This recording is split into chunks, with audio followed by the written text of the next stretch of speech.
Sukhoi Su-57, yang oleh NATO dijuluki Velon, adalah sebuah mahakarya teknologi yang tidak hanya mewakili ambisi Rusia untuk mempertahankan supremasi udara, tetapi juga menjadi simbol bagaimana sebuah negara dengan sejarah panjang dalam industri kedirgantaraan terus berusaha menunjukkan bahwa inovasi dan keberanian untuk melampaui batas tetap hidup dalam DNA militernya. Dan ketika kita membahas Su-57, kita tidak sekadar berbicara tentang pesawat tempur, tetapi tentang evolusi filosofi pertempuran udara Rusia yang telah berkembang sejak era MiG-29, Su-27, hingga keluarga flanker dan kini memasuki era stealth modern, memasuki dunia di mana dominasi udara bergantung pada gabungan tak terlihat, kecepatan ekstrim, kecerdasan buatan, dan kemampuan untuk menyerang sebelum terlihat, dunia di mana setiap detik adalah penentu hidup dan mati, dan Su-57 lahir dari kebutuhan untuk menghadapi ancaman itu, melawan pesawat generasi kelima lainnya seperti F-22 Raptor dan F-35 Lightning II, dengan cara yang mencerminkan pola pikir Rusia yang unik, menggabungkan kelincahan tinggi, taktik jarak dekat, dan kekuatan senjata dalam satu platform house performa.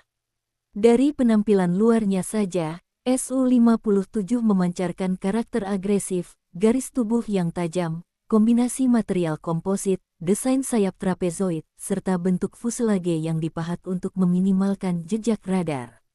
Namun tidak seperti pendekatan stealth Amerika yang sangat mengutamakan pengurangan RCS secara ekstrim, Rusia mengambil jalan yang sedikit berbeda, menciptakan pesawat yang tetap memiliki kemampuan siluman signifikan, tetapi tidak mengorbankan mobilitas super, kemampuan supermanever, serta kapasitas membawa persenjataan besar, hasil dari keyakinan bahwa pertempuran udara masa depan mungkin tidak selalu bergantung hanya pada siapa yang melihat duluan, tetapi juga siapa yang bisa bertahan dan memberikan pukulan telak ketika telah terlibat dalam dogfight intens.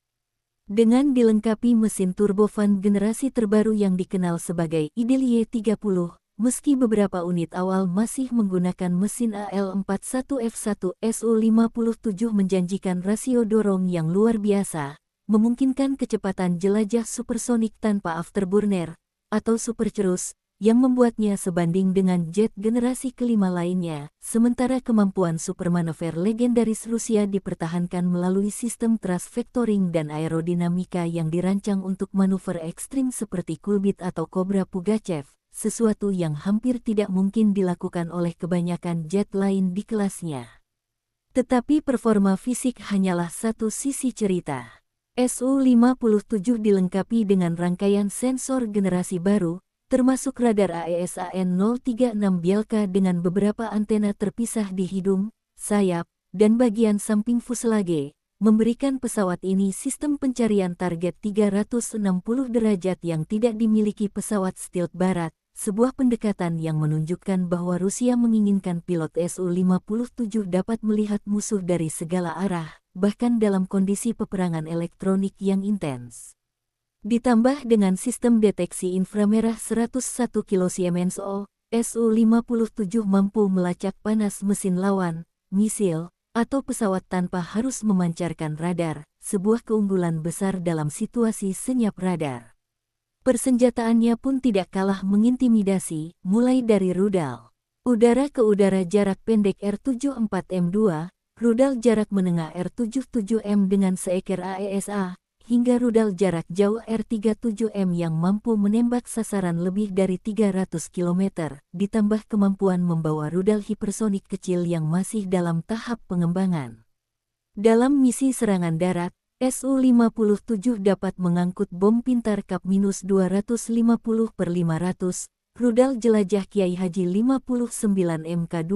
sampai senjata anti kapal, semuanya bisa ditempatkan di dalam ruang senjata internal untuk menjaga siluman tetap optimum. Dan ketika berbicara tentang kecerdasan buatan, Su-57 dirancang dengan arsitektur avionik modern yang mampu mengintegrasikan data sensor, membantu pilot mengambil keputusan lebih cepat, bahkan merencanakan jalur tembak yang lebih efektif.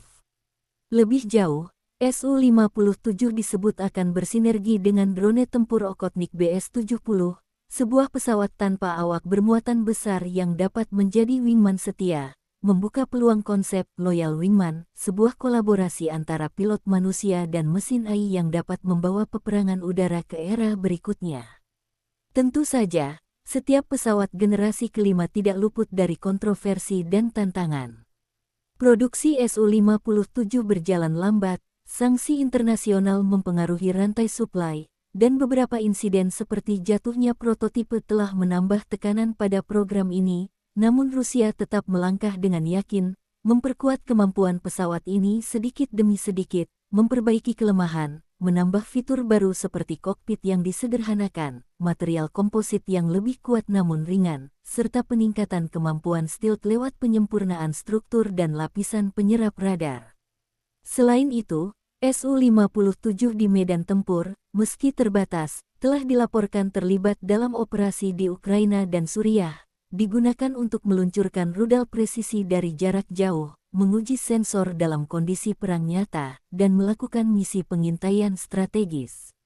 Penggunaan ini memberikan pengalaman penting bagi Rusia untuk mengkalibrasi kemampuan sistem, memahami kelemahan, dan mempersiapkan Su-57 untuk operasi yang lebih luas. Di kancah internasional, minat beberapa negara seperti India melalui program FGFA yang sempat mandek Aljazair, hingga Turki menunjukkan bahwa Su-57 memiliki daya tarik global, terutama bagi negara yang menginginkan jet generasi kelima tetapi tidak dapat mengakses program F-35 Amerika. Dalam konteks geopolitik, Su-57 bukan hanya pesawat, ia adalah pernyataan bahwa Rusia masih berada dalam permainan besar teknologi militer, bahwa negara ini tidak akan menyerah pada tekanan global untuk mundur dari panggung persaingan superpower.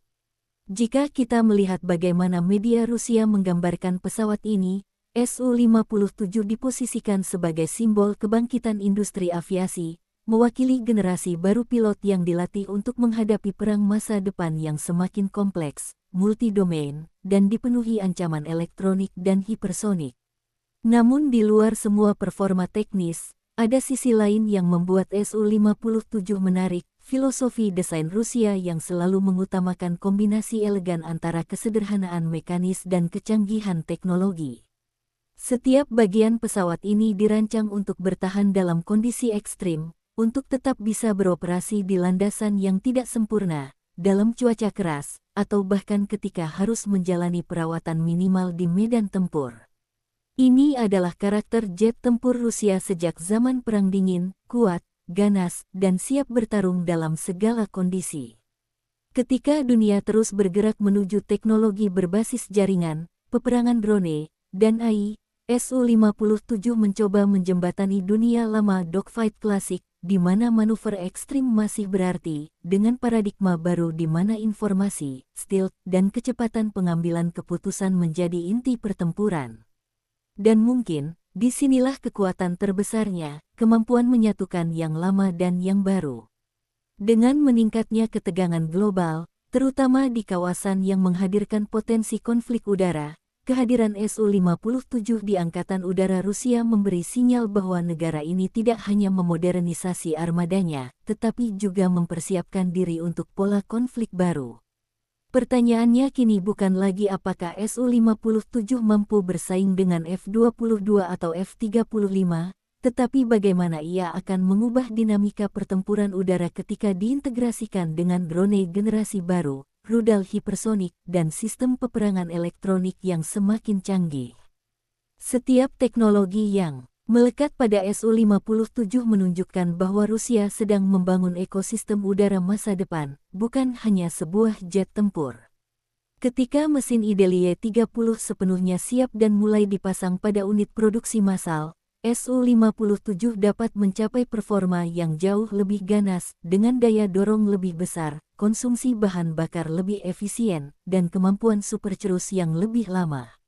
Di atas kertas, semua peningkatan ini akan memposisikan Su-57 sebagai salah satu jet tempur paling kompetitif di dunia. Namun pertempuran udara tidak hanya ditentukan oleh spesifikasi teknis, ia ditentukan oleh bagaimana pesawat itu digunakan, bagaimana pilot dilatih, bagaimana sistem pendukung bekerja, dan bagaimana sebuah pesawat menjadi bagian dari doktrin militer suatu negara. Dan disinilah Su-57 mempunyai potensi besar, karena Rusia terkenal mengembangkan pilot-pilot yang agresif, adaptif, dan berani mengambil risiko. Pada akhirnya, Su-57 bukanlah sekadar Velon, bukan sekadar pesawat tempur generasi kelima, bukan sekadar senjata. Ia adalah cerita tentang ambisi, tentang tekad, tentang rivalitas antar negara besar untuk meraih dominasi udara. Ia adalah evolusi sejarah panjang industri aviasi Rusia, dari kejayaan Sukhoi dan MiG, dari duel udara era Perang Dingin, hingga dunia modern yang dipenuhi drone dan rudal hipersonik. Ia adalah pesan bahwa dalam langit penuh ancaman, keunggulan teknologi bukan hanya soal siapa paling canggih, tetapi siapa yang paling siap menghadapi masa depan. Dan Su-57, dengan segala kelebihan dan kekurangannya, berdiri sebagai salah satu kontestan paling berbahaya dalam perlombaan itu, sebuah bayangan hitam yang meluncur cepat dan senyap, siap mencabik udara dengan kekuatan dan ketepatan yang mematikan, membawa Rusia memasuki babak baru pertempuran udara generasi kelima yang penuh ketidakpastian, tetapi juga penuh kemungkinan.